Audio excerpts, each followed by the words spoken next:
Oi pessoal, tudo bem com vocês? Eu sou o Rafael e hoje eu vim falar um pouquinho sobre Depois do Funeral, um livro da Agatha Christie publicado em 1953, ou seja, já nas últimas décadas de vida da Rainha do Crime.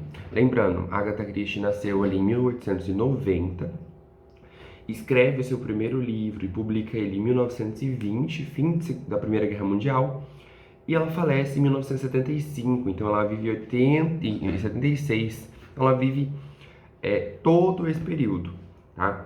Esse livro, O Depois do Funeral, ela escreve e publica em 1953, então já mais para o final da vida dela.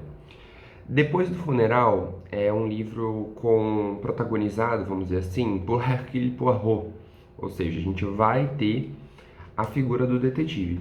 Só que o Poirot entra de fato na história já ali nos 50% da trama, ou seja, há uma trama que se desenvolve antes de Hercule Poirot chegar. Bom, essa é uma história bastante interessante do ponto de vista da trama mesmo. Não é uma história que eu tenho gostado do desfecho, mas a gente vai conversar sobre isso na parte com spoilers. Mas, basicamente, é, a gente vai ter aqui uma árvore genealógica, até imprimir, porque como fico lendo no Kindle, fica ruim para voltar. Mas assim, não é nem difícil, tá? Não sei nem por que que tem essa árvore genealógica, porque na verdade, em suma, a gente tem três tios e três sobrinhos, então são duas gerações diferentes. Enfim, parêntese fechado. Depois no funeral vai contar a história do testamento, vamos dizer assim, de Richard Abernathy. O Richard, ele é o filho mais velho de uma família com 7 irmãos. Então são 7 irmãos dessa família, o Richard é o mais velho.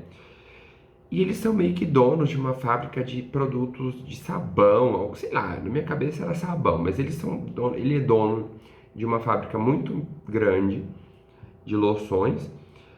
E basicamente os pais dele já eram donos dessa fábrica e a única prole que quis trabalhar junto aos pais foi o Richard Abernathy,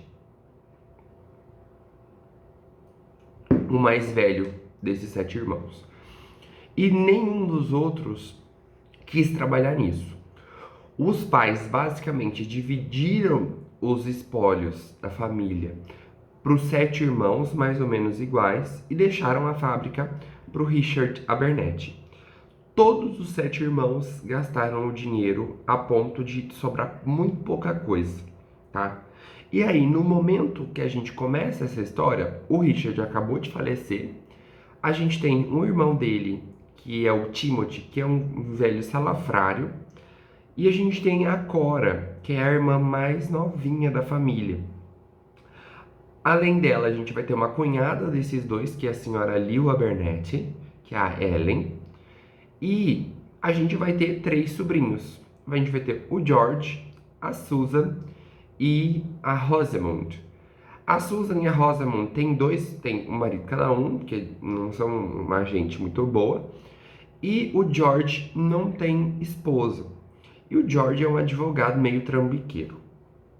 Bom, posto tudo isso, a história começa com o mordomo abrindo as janelas no dia depois do funeral. E basicamente ele vê os carros todos voltando. Então esse pessoal chega na casa, eles almoçam, né? Uma comida fria, todo o protocolo da época que os ingleses fazem quando alguém morre. E o advogado do Sr. Richard tá na casa, que é o Sr. Entwistle. E aí o Sr. Entwistle basicamente vai ler o testamento. O testamento é muito simples, vamos dizer assim. Basicamente vou vender tudo, dividir em 7 partes iguais. Para as mulheres, ou seja, para Ellen e para Cora, ele vai deixar uma pensão para as mulheres mais velhas. Então ele vai botar esse dinheiro no banco, vai deixar um fundo de pensão para elas receberem mensalmente. Pro Timothy ele vai dar uma parte da herança, enfim, para os outros ele vai dar também para cada um uma parte dessa herança. E todo mundo fica meio sem entender por que ele fez aquilo, porque ele não deixou a fábrica dele para ninguém, ele basicamente vai fechar tudo. E essa herança, ela é uma luva para todos os familiares, porque aparentemente todo mundo ali tá meio que na pindaíba. A gente não sabe bem o porquê de cada um deles, mas eles estão sim na pindaíba e essa herança foi maravilhosa. Depois que é lido o testamento, essa irmã mais jovem, que sempre teve fama de avoada, vai falar assim: nossa, que bom que isso aconteceu, né? E que bom que não foi noticiado pra ninguém. Aí eles perguntam: mas o que você tá falando? A morte dele? Aí ela: sim, o Richard foi assassinado, não é mesmo?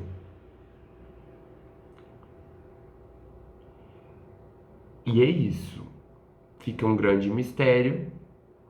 Cada um vai para sua casa e no dia seguinte essa mulher é assassinada brutalmente no chalezinho onde ela morava com uma outra senhora, que era a dama de companhia dela. E ela é assassinada com machadinhas, assim, uma coisa bem gore. E é isso. Basicamente, essa é a trama. O advogado acha aquilo muito, uma coincidência assim absurda, tipo, por que alguém faria uma coisa dessas? E basicamente, ele vai conversar com todos os membros da família individualmente. Ele percebe que absolutamente ninguém tem um bom álibi para não estar presente, vamos dizer assim, nesse momento do assassinato dessa senhora. E, veja bem, o testamento era bem claro.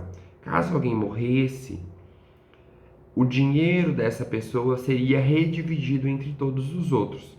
Portanto, como eles são em seis, a quinta parte da herança da Cora Lansquenet ia ir para cada um deles. Então, é uma história bastante sobre dinheiro. O motivo, aparentemente, todo mundo já sabe. E é isso. O advogado vai ficar bastante incomodado com a situação. Ele inicia essa investigação conversando com todos, entendendo os álibis, entendendo um pouquinho dessas personalidades estranhas. E ele liga. Ele liga não. Ele encontra-se com Hercule Poirot.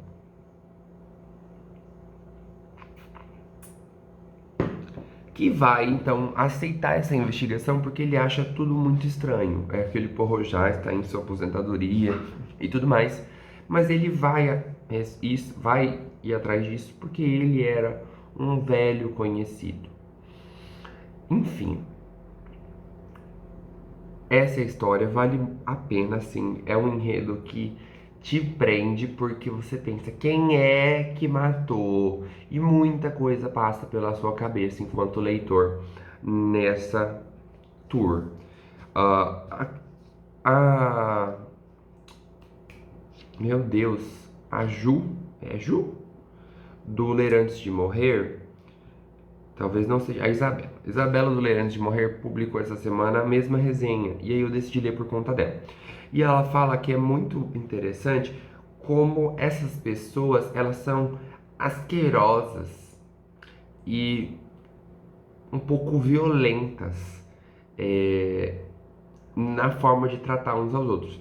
De tal forma que assassinatos ocorrem ao longo dessa história e você não sente pena das pessoas que morreram, tamanha a hipocrisia delas por esse dinheiro. Eles comemoram a morte do Richard na leitura do testamento, sobre que bom que ele morreu, porque isso foi uma luva para todo mundo.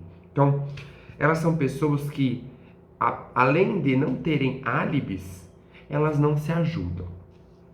A gente está vivendo em 1953, ou seja, 8 anos após o final da Segunda Guerra Mundial.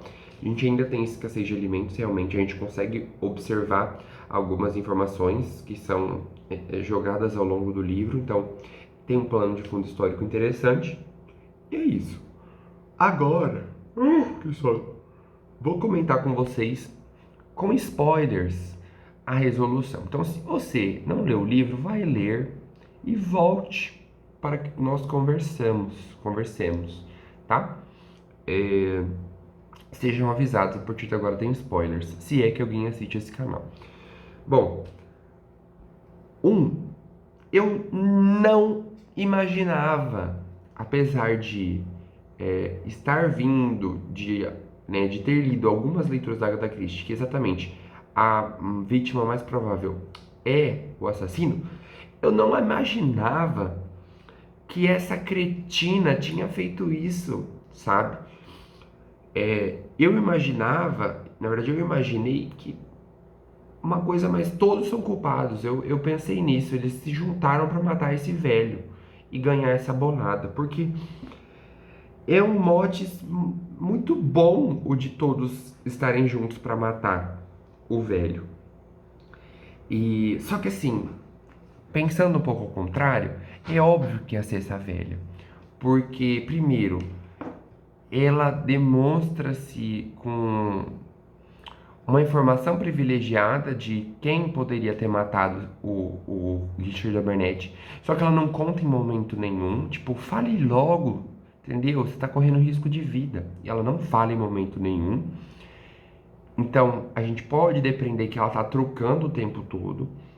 Segundo, ninguém realmente conhecia a Cora Lansquenet, no entanto, o próprio advogado não teve nada contra a Cora Lansquenet. Então, fiquei assim, será? Tipo, esse plot de uma pessoa substituir a outra é tão fraquinho, sabe? Acontece com frequência em Agatha Christie, mas eu não gosto. Só que assim, todos os outros tinham muito motivo e tinham muita personalidade de assassinos pra não terem cometido o crime, sabe? A única realmente que eu achei que não era a assassina era a Ellen, a Burnett. Só que assim, reparem, a única pessoa que não foi a priori julgada, vamos dizer assim, como uma possível suspeita desse crime foi a senhorita Gilchrist. Porque todos os outros foram, sim, interrogados e acusados pelo Sr. Entwistle. Então, essa é uma pista muito forte, né? Ela não foi em nenhum momento cogitada. Na verdade, o Poirot questiona isso no terço final do livro, antes das coisas se resolverem. Ele fala: ora, evidentemente ela poderia ser uma suspeita. E ao mesmo tempo ele dá uma saboneteada dizendo que não poderia ser ela.